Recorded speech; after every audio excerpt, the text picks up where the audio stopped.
आप देख रहे हैं न्यूज़ नाउ 24/7। ताज़ा खबरों के लिए हमारे साथ बने रहें। उत्तराखंड के मुख्यमंत्री पुष्कर सिंह धामी ने राज्य की समृद्ध वन संपदा और जैव विविधता को लेकर गंभीर चिंता व्यक्त की है। उन्होंने कहा, हमारे राज्य का 71% से अधिक भाग वन क्षेत्र है। राज्य में जैव विविधता हमारी धरोहर है, लेकिन ये जलवायु परिवर्तन जैसी गंभीर चुनौतियों का सामना कर रही है। मुख्यमंत्री ने पर्यावरण संरक्षण के लिए सामूहिक प्रयासों की आवश्यकता पर जोर देते हुए कहा, हमें प्रकृति की रक्षा के लिए सामूहिक पहल करनी होगी। प्रधानमंत्री मोदी के नेतृत्व में एक पृथ्वी एक स्वास्थ्य एक परिवार जैसे कई कार्यक्रम इस दिशा में अहम कदम हैं। उन्होंने बताया कि इस वर्ष प्रधानमंत्री द्वारा एक पेड़ मां के नाम अभियान के दूसरे चरण की शुरुआत की गई, जिसके अंतर्गत उत्तराखंड ने भी भागीदारी निभाई। हमने 7 लाख पौधे लगाकर इसमें एक छोटा सा योगदान दिया है, उन्होंने गर्वपूर्वक जोड़ा। मुख्यमंत्री का ये बयान पर्यावरणीय जिम्मेदारी की भावना को उजागर करता है और जनभागीदारी की अहमियत को रेखांकित करता है, खासकर ऐसे समय में जब राज्य प्राकृतिक आपदाओं और जलवायु संकट से जूझ रहा है। अधिक 70 से अधिक है, 71% हमारा भूभाग वनों से आच्छादित है।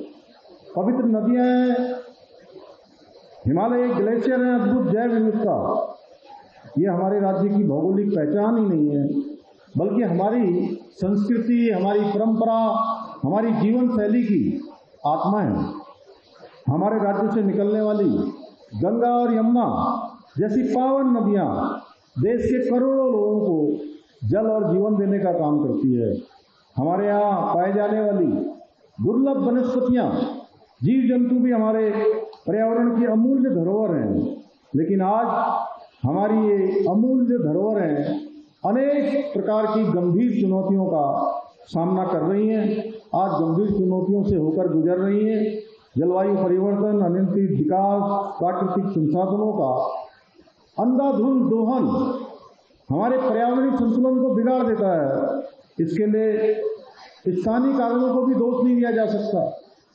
ये संकट आज केवल हमारे सामने ऐसा नहीं है, ये संकट आज एक वैश्विक समस्या बन गया है, जो जीवन शैली और ऊर्जा के अत्यधिक उपभोग का परिणाम है, जिसने ग्लोबल वार्मिंग, जलवायु परिवर्तन जैसी गंभीर समस्याओं को जन्म दिया है। अतः हमें अब पर्यावरण संरक्षण की दिशा में बहुत सामूहिकता से काम करना होगा। केवल एक दिन हरेला पर्व या अन्य पर्वों पर केवल एक पौधा रोपण करके औपचारिक होकर इतना भर करने से हमारा काम नहीं चलने वाला है। भाइयों बहनों, भारतीय संस्कृति में हमेशा से प्रकृति को माँ के रूप में पूजने की परंपरा रही है। यही कारण है आज आदरणीय प्रधानमंत्री जी ने उनके नेतृत्व में प्रकृति की रक्षा, पर्यावरण संरक्षण की दिशा में अनेक ऐतिहासिक कदम उठाए जा रहे हैं। One earth, one health, one family, इस प्रकार के मंत्र आज भारत की धरती से हमारे प्रधानमंत्री जी ने पूरे विश्व को देने का काम किया है। आदरणीय प्रधानमंत्री जी ने एक और जहां पंचामृत संकल्प, नेट जीरो एमिशन जैसे लक्ष्यों के माध्यम से वैश्विक मंचों पर भारत की जो पर्यावरण के प्रति प्रतिबद्धता है, उसको मजबूती से पूरे विश्व के समक्ष रखा है। वहीं life movement, life style for environment जैसे अभियानों को भी उसकी भी शुरुआत की है, जिसके अंतर्गत सभी नागरिकों में उनसे स्वस्थ जीवन शैली अपनाने का आह्वान किया गया है। साथ ही प्रधानमंत्री जी ने इस वर्ष एक पेड़ मां के नाम के दूसरे चरण की शुरुआत की है, जिसमें पूरे देश के अंदर 108 करोड़ पेड़ लगाए जाएंगे। भाइयों बहनों, आज हमने आदरणीय प्रधानमंत्री जी के एक पेड़ मां के नाम, साथ ही प्रधानमंत्री जी ने इस वर्ष एक पेड़ मां के नाम के दूसरे चरण की शुरुआत की है, जिसमें पूरे देश के अंदर 108 करोड़ पेड़ लगाए जाएंगे। भाइयों बहनों, आज हमने आदरणीय प्रधानमंत्री जी के एक पेड़ मां के नाम अभियान में 7 लाख पौधे जो हमने लगाने का लक्ष्य लिया है, वो उसमें एक छोटी सी आहुति उसमें हमने भी डाली है। भाइयों बहनों, आदरणीय प्रधानमंत्री जी के नेतृत्व में और उनके मार्गदर्शन में अनेक काम पर्यावरण संरक्षण की दिशा में हम प्रतिबद्ध होकर काम कर रहे हैं।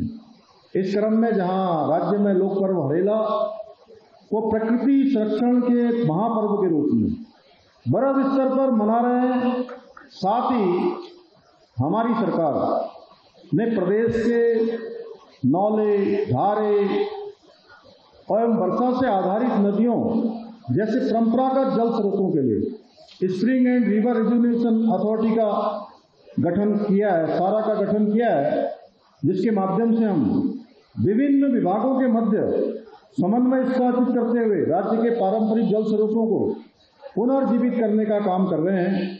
और मुझे आज इस अवसर पर आप सबके बीच में ये बताते हुए प्रसन्नता हो रही है कि विगत एक वर्ष में इसके माध्यम से हमने जहां एक और प्रदेश के लगभग 6,500 से अधिक जल स्रोतों के संरक्षण एवं उपचार का सफलतापूर्वक संपन्न किया है, वहीं 3.12 मिलियन घन मीटर वर्षा जल का संचयन कर जल संरक्षण की दिशा में भी एक महत्वपूर्ण उपलब्धि हासिल की गई है। आपको यह वीडियो पसंद आया हो तो इसे लाइक करें, हमारे चैनल को सब्सक्राइब करें।